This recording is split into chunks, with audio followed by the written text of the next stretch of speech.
Perkenalkan, nama lengkap saya Delsiani Yuslinda Buba. Saya dari Fakultas Ekonomi, Prodi Manajemen. Di sini saya akan mempresentasikan tentang perencanaan sumber daya manusia. Adapun tujuan pembelajarannya yang pertama, mengetahui definisi dan manfaat proses perencanaan sumber daya manusia. Yang kedua, mengetahui faktor-faktor yang mempengaruhi permintaan dan penawaran tenaga kerja.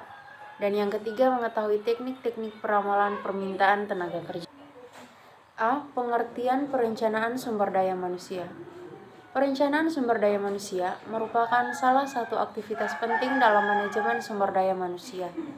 Aktivitas ini penting karena berperan dalam proses perencanaan strategis sumber daya manusia di dalam organisasi. Perencanaan sumber daya manusia atau Human Resource Planning didefinisikan sebagai proses perkiraan atau peramalan akan kebutuhan sumber daya manusia di dalam sebuah organisasi dengan melihat ketersediaan sumber daya manusia baik di dalam organisasi atau internal maupun di luar organisasi atau eksternal. B. Tujuan perencanaan sumber daya manusia. Perencanaan sumber daya manusia dilakukan karena dengan proses perencanaan yang baik akan mendukung pencapaian rencana strategis informasi. Tujuan dari perencanaan sumber daya manusia yakni untuk memastikan bahwa sejumlah tenaga kerja dalam jumlah tertentu yang dibutuhkan oleh organisasi telah memenuhi persyaratan dan telah tersedia pada suatu kurun waktu tertentu. Menurut Walter dan Davis tahun 1996 dalam Hangraini 2012, proses perencanaan manusia membantu organisasi untuk yang pertama, mengintegrasikan permintaan tenaga kerja atau demand dengan staffing level. Yang kedua, meningkatkan pemanfaatan tenaga kerja secara optimal. Yang ketiga, menyelaraskan aktivitas-aktivitas manajemen sumber daya manusia dengan tujuan-tujuan strategis organisasi secara efisien. Yang keempat, memperoleh keuntungan ekonomi dari proses mempekerjakan pekerja baru. Yang kelima, meluaskan informasi-informasi mengenai sumber daya manusia ke semua unit kerja organisasi. Yang keenam, mengkoordinasikan aktivitas-aktivitas manajemen sumber daya manusia di semua unit organisasi. C. Aspek-aspek perencanaan sumber daya manusia. Aspek-aspek yang perlu diperhatikan dalam perencanaan sumber daya manusia yakni aspek kuantitas sumber daya manusia yang tepat, aspek kualitas sumber daya manusia yang tepat, aspek waktu dan posisi yang tepat, aspek perhatian terhadap tujuan individu maupun tujuan organisasi secara maksimal. Tahapan dalam perencanaan sumber daya manusia. Secara singkat, proses perencanaan sumber daya manusia adalah mengikuti langkah-langkah sebagai berikut. Yang pertama, peramalan permintaan dan ketersediaan tenaga kerja. Yang kedua, peramalan kelebihan ataupun kekurangan tenaga kerja. Yang ketiga, sasaran dan rencana strategi. Yang keempat, implementasi. Dan yang kelima adalah evaluasi. Teknik peramalan tenaga kerja. Terdapat 3 teknik yang dipergunakan dalam peramalan kebutuhan tenaga kerja, yakni yang pertama, teknik DLP. Metode DLP adalah metode peramalan atau forecasting yang digunakan untuk meramalkan kemungkinan yang akan terjadi di masa depan dengan menggunakan pandangan dan kesepakatan dari sekelompok ahli yang berasal dari berbagai bidang kerja atau industri. Para ahli yang berada di panel ini membahas dan meninjau kembali laporan rangkuman tersebut yang kemudian memberikan perkiraan atau peramalan terbaru kepada fasilitator untuk menghasilkan laporan rangkuman kedua. Para ahli di setiap putaran pembahasan laporan rangkuman ini memiliki catatan lengkap tentang ramalan apa yang telah dibuat oleh para ahli lainnya, namun mereka tidak mengetahui siapa yang sebenarnya membuat ramalan tersebut. Proses dalam metode DLP ini adalah proses yang berulang-ulang dan mungkin terdiri dari beberapa babak atau putaran peninjauan hingga akhirnya mencapai kesepakatan bersama. Tahap pertama adalah mendapatkan pendapat atau peramalan dari kelompok ahli yang hasilnya akan diringkas atau dirangkum untuk dijadikan sebagai dasar bagi putaran kedua. Adapun langkah-langkah dalam metode DLP yaitu yang pertama, pilih fasilitator. Langkah pertama adalah memilih fasilitator. Fasilitator yang tepat adalah orang yang memiliki kemampuan atau pengalaman dalam penelitian dan pengambilan data. Yang kedua, identifikasi para ahli yang diperlukan. Tim panel ini dapat berasal dari tim pelanggan atau customer, atau ahli lain yang berasal dari organisasi tersebut ataupun organisasi lainnya. Berikut definisikan masalah. Masalah yang akan dibahas harus didefinisikan secara jelas agar para ahli mengetahui masalah apa yang harus mereka berikan pandangan dan pendapat. Yang keempat, pertanyaan putaran pertama. Mengajukan pertanyaan umum untuk memberikan pemahaman umum kepada para ahli dan mendapatkan pandangan pertama mengenai kondisi di masa depan dari ahli-ahli tersebut. Kelima, pertanyaan putaran kedua. Berdasarkan jawaban dari pertanyaan putaran pertama, pertanyaan-pertanyaan pada putaran kedua harus ditujukan untuk memperjelas masalah tertentu. Yang keenam, pertanyaan putaran ketiga. Kuesioner yang terakhir adalah kuesioner yang bertujuan untuk fokus pada pendukungan pengambilan keputusan. Dan yang terakhir, bertindak atas hasilnya. Setelah mendapatkan konsensus atau kesepakatan mengenai pandangan dan peramalan pada masa depan, kita perlu menganalisis temuan atau hasil tersebut dan siapkan rencana tindakan untuk menangani risiko. Teknik tenaga kerja yang berikut atau yang kedua adalah rata-rata bergerak atau moving average. Teknik ini merupakan sebuah pendekatan kuantitatif untuk meramalkan permintaan tenaga kerja yang didasarkan pada suatu indeks organisasi seperti penjualan.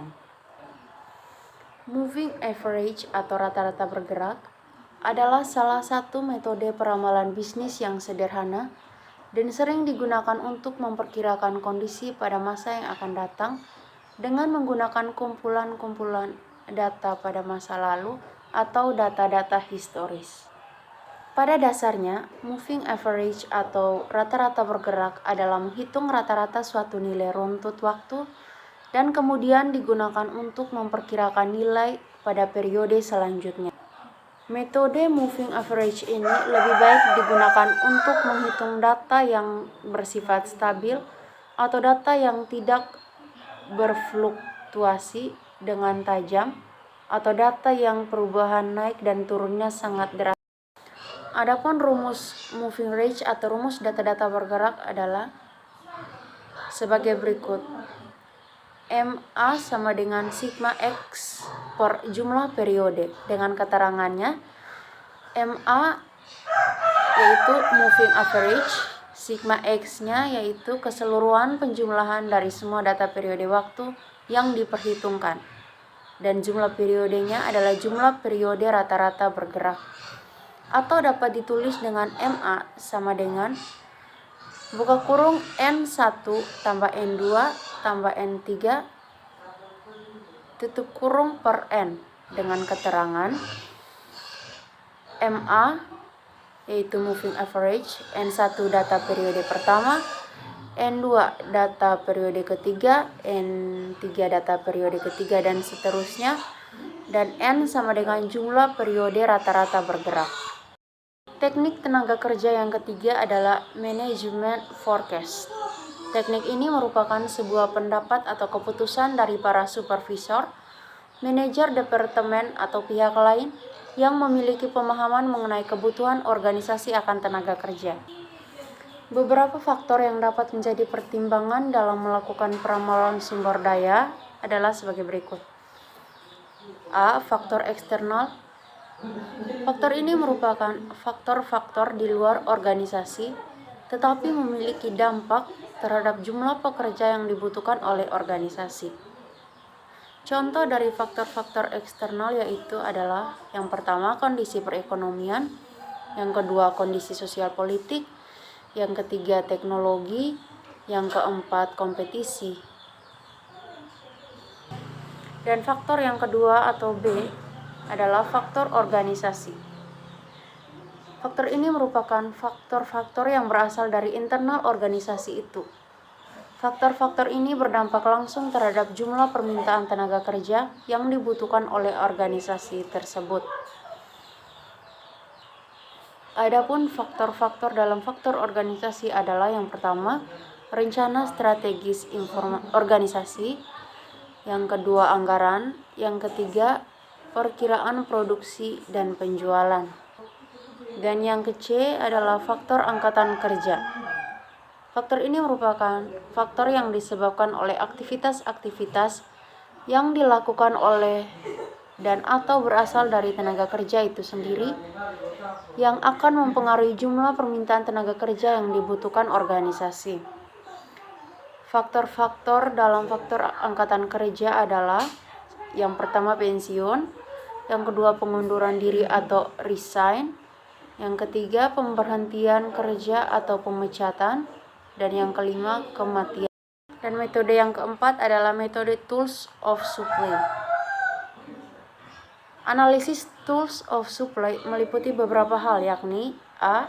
Tabel staffing merupakan penyajian dalam bentuk tabel dari semua jabatan dalam organisasi disertai dengan jumlah karyawan yang menjabat saat ini dan kebutuhan tenaga kerja untuk masa yang akan datang. B. Macro analysis merupakan metode untuk melacak pola dan pergerakan karyawan pada berbagai jabatan. Analisis makro sebenarnya berguna untuk mempelajari dan menganalisis setiap proses rutun waktu atau time series.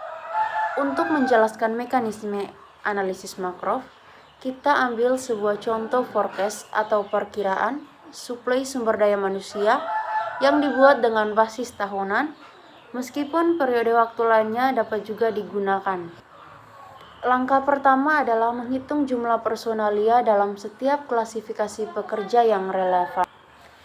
Kriteria pokok untuk memilih jumlah klasifikasi yang relevan adalah apakah personalia di antara berbagai klasifikasi tertentu dapat saling dipertukarkan, atau berarti dapatkah sumber daya manusia dipindah dari satu klasifikasi ke klasifikasi lain dan mereka mampu melaksanakan pekerjaan baru secara memuaskan. Langkah yang kedua adalah memeriksa semua atau sejumlah sampel representatif, dokumen-dokumen dan catatan-catatan personalia periode waktu lalu, dan menentukan jumlah sumber daya manusia yang berpindah dari satu klasifikasi ke klasifikasi lain dalam periode tersebut. Berikut, klasifikasi atau kedudukan pekerjaan kemudian diatur dalam sebuah matriks dengan baris menunjukkan kedudukan pada satu dan kolom mencerminkan kedudukan pada T.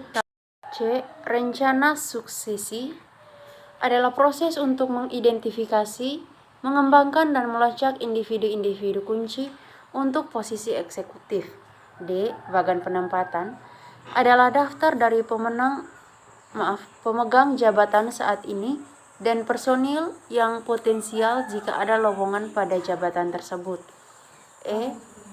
Skill inventories adalah data dari pendidikan, pengalaman, minat, dan keterampilan yang dapat memberikan petunjuk kepada manajemen untuk secara cepat mengisi lowongan jabatan sesuai dengan latar belakang karyawan. Itu tadi pemaparan materi dari saya tentang perencanaan sumber daya manusia, tentang kurang dan lebih dan salah dari pemaparan materi tadi. Saya mengucapkan mohon maaf yang sebesar-besarnya. Sekian dari saya dan terima kasih.